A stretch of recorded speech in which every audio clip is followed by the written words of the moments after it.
Hello, good morning. This is Arvind. My dear students, today we learn Armstrong numbers in C. Armstrong numbers in C.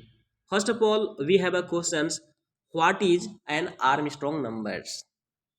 According to these slides, definition of Armstrong numbers. A number is called Armstrong number when the sum of nth power of each digit is equal to the given number. So, let's explain in details an Armstrong numbers in C. If the Armstrong number is positive integer of order n, then it can be defined as like a, b, c, d and so on equal to power of a n plus power of b n plus power of c n plus power of d n plus power of e n plus so on. So maybe you understood. My dear students, for examples of an Armstrong numbers, that is 0, 1, 2, 3, 4, 5, 6, 7, 8, 9 and 153, 370, 371, 1634. अब यहाँ पे हमारे पास एक question आती है कि Armstrong numbers होती क्या है। तो एग्जांपल्स के तौर पे हमने 0 to 9 बताया। आफ्टर डेट 3 डिजिट्स में हमने देखा तो 153 हो रही है और 153, 370, 371 और 4 डिजिट्स में 1634.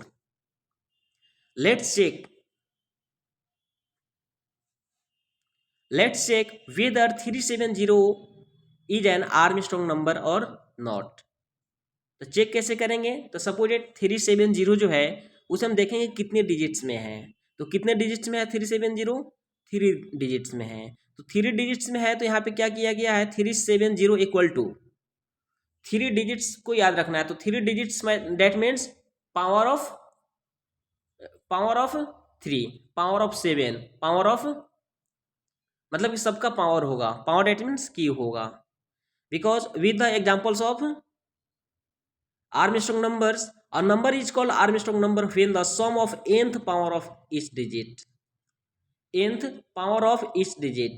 अब यहाँ पे nth जहाँ पे हमने रखा है वो क्या चीज के ऊपर डिपेंड कर रही है? तो कितने डिजिट्स में वो नंबर है। तो 3 डिजिट्स में है तो 3 टाइम्स मल्टीप्लाई किया गया है। 3 को 7 को 3 टाइम्स और 0 को भी 7 टाइम्स और उसका प्लस करने के बाद में जो आंसर आएगी वो अगर गिवन नंबर्स के इक्वल हो जाती है तो आर्मस्ट्रॉन्ग नंबर्स है, अदरवाइज आर्मस्ट्रॉन्ग नंबर्स नहीं है। यहाँ पे सिंपली क्या है 3*3*3 इक्वल टू 27, 7*7*7 इक्वल टू 343 और 0*0*0 इक्वल टू 0।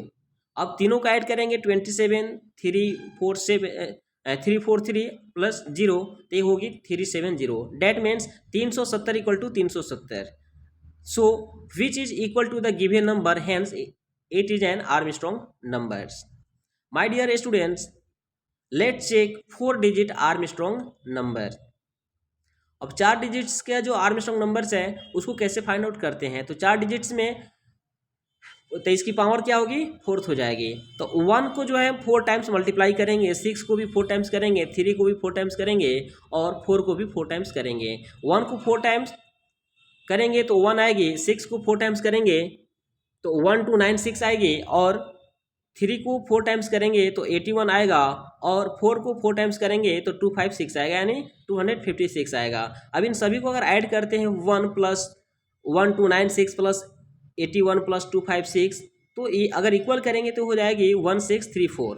That mean 1634। तो 1634 नंबर का हमने सभी का 4 डिजिट्स में था तो सभी एक एक डिजिट का एक नंबर का 4 टाइम्स मल्टीप्लाई करने के बाद में फिर ऐड करने के बाद में सबका 1634 ही आ रही है, which is equal to the given number, hence it is an Armstrong numbers.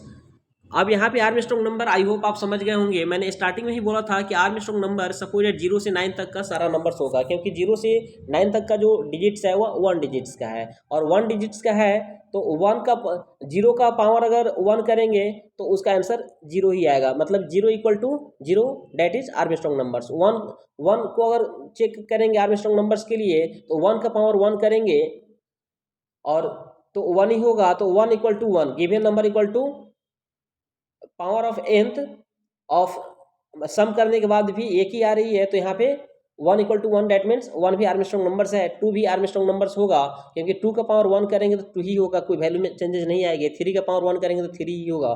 Fourth का भी सेम, 4th 5th 7, मतलब कि 4th 5th 6 7 8 9 तक का जो नंबर है सभी आर्मस्ट्रांग नंबर्स होगा। May be you understands. अब यहाँ पे आती है सी लैंग्वेज, हम सीखने की कोशिश कर रहे हैं, तो सी लैंग्वेज में एल्गोरिथम ही हमें लिखने की जरूरत होती है। Algorithm is the illegal process of in C language. So my dear friends, first of all in step 1 take input from the users. Second steps, initialize sum equal to 0 and take temporarily variable to temporarily store user input where equal to num. Where equal to num, that means num की जो value होगी वह where में हम initialise कर रहे हैं, assign कर रहे हैं। Now find out the total number of digit in the given number and in step 4 total number of digit get stored in A and step 5 repeat the loop till where greater than 0। यहाँ पे जो हम loop use करेंगे वह loop उस time तक चलेगा जब तक where की वैल्यू 0 नहीं हो जाती है। And step 6 store the output of while loop in sum. Sum में आउटपुट को स्टोर करेगा। Check whether the user number is equal to sum और not. In step 8 it is equal then print as. अगर दोनों number को सम जो number होगा नम और सम इस दोनों को इक्वल करेंगे, अगर इक्वल होने के बाद में दोनों नंबर इक्वल होता है तो एक मैसेज प्रिंट करेगा स्टेप 8 के according it is N Armstrong number. अगर वो इक्वल नहीं होता है तो इल्स में हमने एक मैसेज रखे रहेंगे it is not an Armstrong numbers. With the help of C language we can type as like suppose that हम टर्बो सी में इस कोड को लिख रहे हैं तो हमें 2 हेडर फाइल लिखने होंगे, hash include studio.h and hash include conio.h। After that हमें मेन फंक्शन से भी लिखने होंगे, तो इंड मेन फंक्शन हमने इसमें ले लिया है। आफ्टर डैट इसका कर्ली ब्रेसेस ओपन कर दिया है और इसमें 4 वेरिएबल्स ले लिया है, 5 वेरिएबल्स इसमें ले लिया है, नम वेर rem मतलब रिमाइंडर के लिए, और सम ले लिया है जिसमें 0 वैल्यू असाइन कर दिया है, और ए भी ले लिया है जिसमें 0 वैल्यू असाइन कर दिया है। डैट मीन्स यहाँ पे इंटीजर टाइप 5 वेरिएबल्स लिए हैं, नम, वेरिएबल्स, रिमाइंडर यानी rem, सम और ए। ये पांचों नाम से जो है हम एक फोल्डर में फाइल्स क्रिएट हो जाएंगे, एलोकेशंस, मेमोरी एलोकेशंस हो जाएंगे। आफ्टर डेट क्या होगा, प्रिंटफ फंक्शंस में एक हमने मैसेज प्रिंट किया है please inter N integer.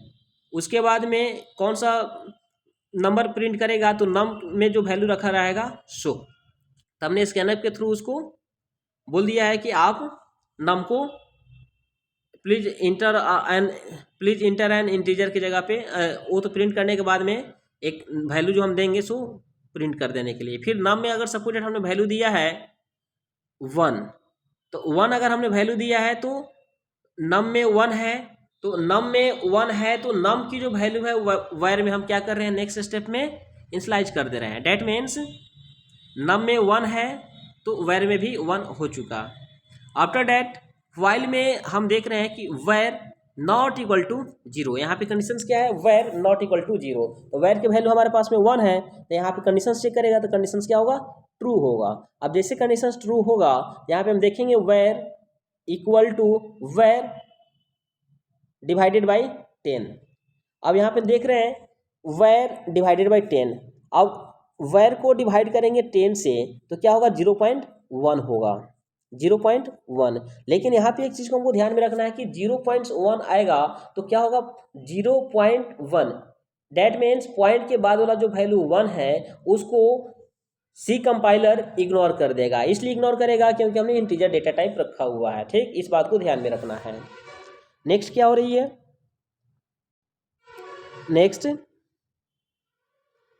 Next ये हो रही है कि 0.1 यानी पॉइंट के बाद वाला वैल्यू 1 को जो है क्या करेगा, इग्नोर कर देगा और फिर से तो जीरो जो वैल्यू है उसको कंसीडर करके वायर में जीरो इनिशियलाइज हो जा रही है। तो पहले वायर में जो 1 था अब जीरो हो चुकी है। फिर यहाँ पे प्लस प्लस ए कर दिया। अब प्लस प्लस ए किया तो ए के पास में कौन सा वैल्यू है, जीरो है। अब यहाँ पे ए के पास में वैल्यू हो जाएगा 1। आफ्टर डैट फिर से व्हाइल का जो लूप है कर्ली ब्रेसेस क्लोज होती है तो ए कहाँ पे चली जा रही है, फिर से चली जा रही है व्हाइल लूप पे जैसे जा रही है फिर कंडीशन चेक कर रही है। अब कंडीशन से यहाँ पे देख रही है वायर का वैल्यू पहले 1 था लेकिन अब वो जीरो हो चुका है। तो zero not equal to zero condition हो जाती है फॉल्स। जैसे कंडीशन फॉल्स होगा तो ये चला जाएगा इसके लूप में के अंदर, वो नहीं जाएगा, वो चला जाएगा नेक्स्ट स्टेटमेंट में। स्टेटमेंट क्या होगी, वायर इक्वल टू नम। अब नम में जो वैल्यू है वह फिर से वायर में इनस्लाइड होगा। नम के पास में कौन सी वैल्यू है, 1 है। फिर चेक करेगा एक और लूप के through, while wire greater than zero, while wire greater than zero. अब जैसे व्हाइल में लिखा है वायर ग्रेटर देन जीरो तो यहाँ पे वायर के पास में कौन सा वैल्यू है, 1 है फिर से। अब उसमें क्या कर रहे हैं, उसका कर्ली ब्रेसेस ओपन होता है, इसमें लिखा है हमने REM equal to wire M%10। अब वायर के पास में 1 है और मॉडलर का यहाँ पे सिंबल है मॉडलर, तो 1 मॉडलर 10 करेंगे तो आंसर 1 आएगी। दैट मीन्स रिमाइंडर भी 1 हो गया। ठीक, रिम में कौन REM में कौन सा वैल्यू जाएगा, तो 1 जाएगा। आफ्टर दैट्स क्या हो रही है, sum equal to sum plus power REM और 1। अब यहाँ पे सम की वैल्यू क्या है, 0 है। पावर की वैल्यू क्या होगी, पावर की वैल्यू क्या होगी, तो पावर करेगा और REM क्या है, 1 है और 1 के पास में कौन सा, ए के पास में कौन सा वैल्यू है, 0 है। तो 1 और 0 का करेंगे, पावर करेंगे तो कितना आएगा, 1 ही आएगा और 0 का करेंगे तो 0 होगा। तो यहाँ पे फिर वायर डिवाइडेड बाई 10, वायर की वैल्यू हमारे पास में क्या अवेलेबल है, 1 है। तो 1 डिवाइडेड बाई 10 करेंगे तो फिर से 0.1 आएगा। डेट मीन्स वायर के पास में 0 वैल्यू कंसीडर किया जाएगा और 0.1 को जो है इग्नोर कर देगा compiler, because we take a data type, that data type is integer. So और हमें पता है कि इंटीजर जो वैल्यू है पॉइंट वाले फ्लोटिंग पॉइंट्स वैल्यू को नहीं लेता है। ओके, आफ्टर दैट्स जब ये कंडीशन जाएगा फिर से व्हाइल लूप पे जाएगा। अब वायर का वैल्यू क्या हो चुकी है, 0। फिर से यहाँ पे कंडीशन चेक करेगा कि wire zero greater than zero. अब 0 ग्रेटर देन 0 पे जाएगा तो कंडीशन क्या हो जाएगी, फॉल्स हो जाएगी। जैसे फॉल्स होगी तो फिर जो ये व्हाइल लूप जो सेकेंड वाला दिख रहा है इसको भी जो है कंपाइलर स्किप कर देगा। अब जैसे स्किप करेगा तो फिर नेक्स्ट लूप में जाएगा, नेक्स्ट स्टेटमेंट में जाएगा। नेक्स्ट स्टेटमेंट में हमने लिखा है इफ स्टेटमेंट लिया है और उसमें कंडीशंस डाला है सम इक्वल इक्वल नम, माने कंपेरिजन ऑपरेटर हमने इसमें डाला हुआ है। अब इसमें क्या हो रही है कि सम इक्वल इक्वल नम, सम के पास में हमारे कौन सा वैल्यू है, सम के पास में हमारी जो वैल्यू है वह है 1 और नम के पास में जो वैल्यू है वो भी है 1। इसमें हमने कमेंट्स में लिखा हुआ है check whether the sum is equal to the given number of not. तो नम भी हमने 1 लिया था और सम भी हमारे पास में 1 है। तो हमें क्या करना होगा, प्रिंट करेगा 1 is an Armstrong number, return 0 पे आकर के कोड कंप्लीट हो जाती है और आउटपुट आती है इस टाइप से, जैसे प्लीज इंटर एन इंटीजर। अगर हमने यहाँ पे 371 प्रिंट किया है तो उतना टाइम से उस चीज़ को किया होगा, लेकिन हमने अगर यहाँ पे 1 लिखेंगे, 1 इंटर करेंगे तो 1 आएगा और फिर यहाँ पे नेक्स्ट मैसेज में आएगा 1 is an Armstrong number. So may be you understand my presentations. So my dear students, I want to say that you can read these slides for more explanation in simple way. Thank you so much. Thank you.